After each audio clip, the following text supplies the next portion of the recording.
Gardaí investigating the disappearance of Deirdre Jacob and a number of other women will today begin searching woodland in County Kildare, close to the border with County Wicklow.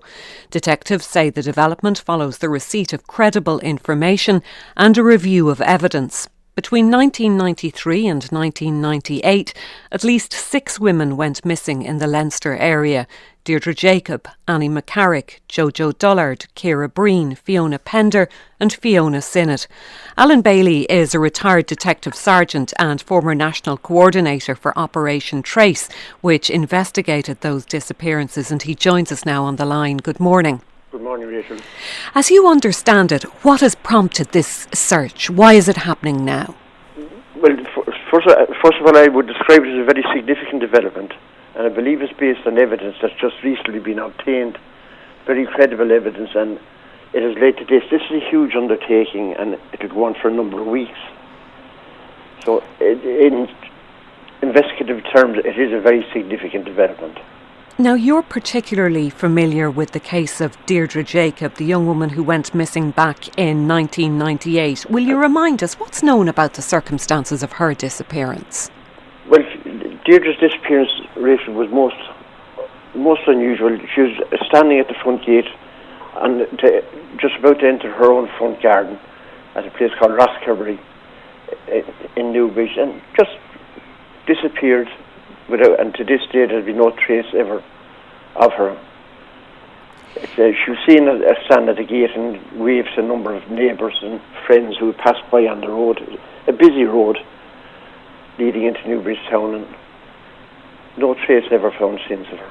Yeah, it's such an unusual case, and I know you've always believed that she was taken by a stranger. That's correct, yeah. We'd be satisfied from our investigations from the very start that she didn't leave of her own free will, and certainly the person who took her was not someone that was known to her. Now, officially, Gardaí say that they're looking now at the disappearance of Deirdre and also at the disappearance of a number of other women. As far as you're aware, does the convicted rapist Larry Murphy, does he remain a person of interest in all of this? Well, he would remain a person of interest insofar as his modus operandi for the crimes he was convicted of would be a cause of concern, and because of that alone, he would certainly be a person of interest. I'd just like to remind you, though, Rachel, that this area that's been searched out is only some 10 minutes drive from where another girl, Jojo Dullard, went missing in 1993, so that's something else we have to keep in mind. This is it, and again, that was such a terribly sad case. I mean, it was as though at the time that she just disappeared into thin air. That's correct. She was coming on a lift on the side of the road. Quite a common practice back then. You know, every road you drove, you meet somebody coming a lift, and she got into a car and has never been seen since. This will be a difficult time for the families, for Jojo Dullard's family, for Deirdre Jacob's family and for others. On the one hand, I suppose there's a chance of a breakthrough, but on the other, they must surely, after all this time, be scared of getting their hopes up.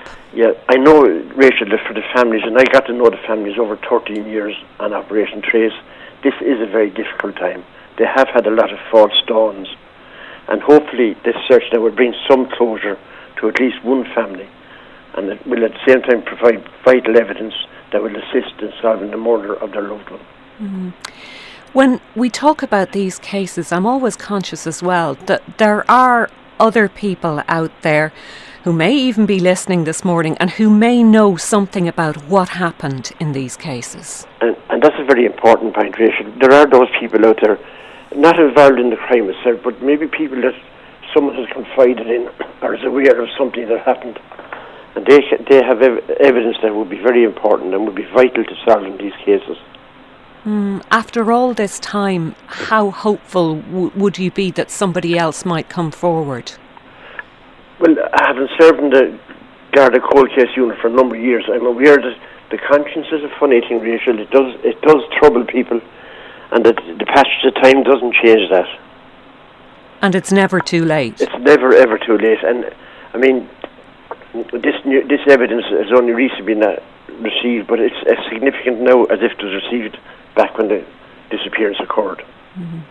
Well, I'm sure many people will be thinking of the families today. Alan, thank you very much for taking our call this morning. Great. Not at all. Alan Bailey there, who's a retired detective sergeant and former national coordinator for Operation Trace, which investigated the disappearances of a number of women in Leinster during the 1990s.